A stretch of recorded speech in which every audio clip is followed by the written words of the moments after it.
Madame, Monsieur, bonjour et soyez les bienvenus.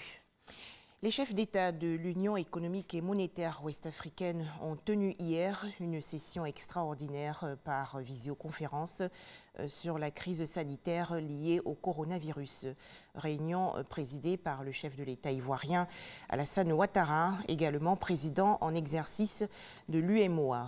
Il s'agissait pour les chefs d'État ouest-africains de créer une synergie d'action efficace contre la pandémie à coronavirus. La Côte d'Ivoire a enregistré hier 14 nouveaux cas testés positifs au coronavirus, ce qui porte à 1164 le nombre de cas confirmés, dont 499 personnes guéries et 14 décès. Le bilan ivoirien a été révélé hier par le ministre de la Santé et de l'Hygiène publique, le docteur Eugène Akaouélé, que nous écoutons maintenant.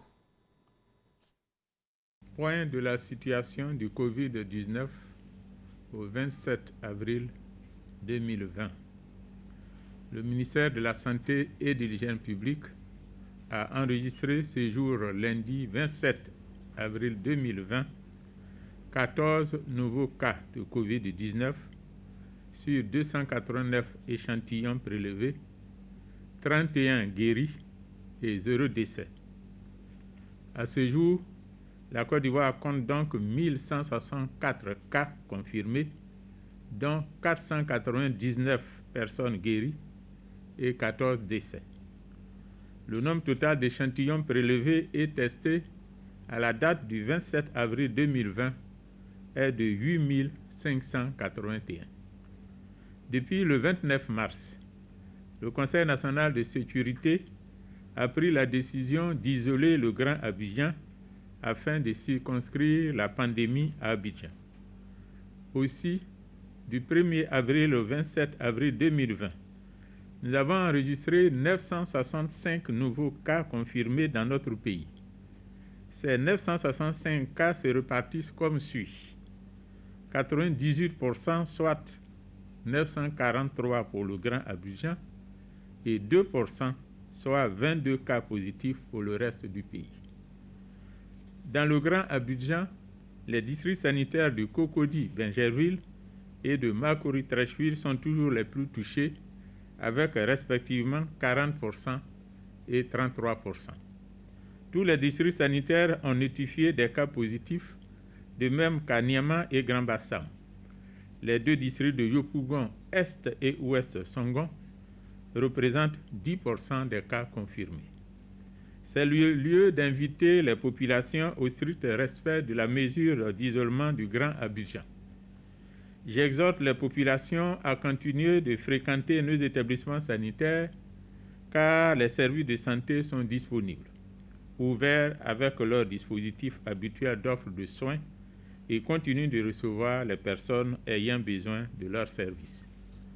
Par ailleurs, devant l'apparition de signes tels que la toux, la fièvre ou les difficultés respiratoires, vous êtes priés de contacter en urgence les numéros gratuits suivants, le 101, le 119, le 125 et le 143.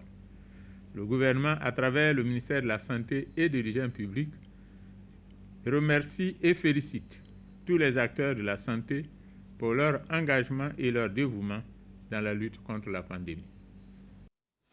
Toujours en Côte d'Ivoire, 30 ambulances et 30 véhicules tout-terrain ont été remis récemment aux responsables de 17 régions sanitaires. C'est un don du ministère de la Santé et de l'Hygiène publique. Objectif, renforcer les capacités des centres de santé publique et faciliter la prise en charge des malades en cette période de coronavirus. L'actualité en France est également liée au coronavirus. Le Premier ministre Édouard Philippe présente aujourd'hui aux députés de l'Assemblée nationale les grands axes du plan de déconfinement que le pays devrait mettre en place à partir du 11 mai prochain. À noter qu'à cette date, 31 millions de masques en tissu seront disponibles pour le grand public. Dans l'actualité également, le mécontentement de la Chine. Pékin a dénoncé aujourd'hui des mensonges éhontés de la part des États-Unis après des propos du président américain Donald Trump qui n'a pas exclu de réclamer des dédommagements aux autorités chinoises pour l'épidémie de coronavirus.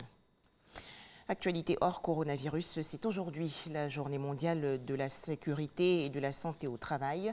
Cet événement a pour thème la violence et le harcèlement dans le monde du travail.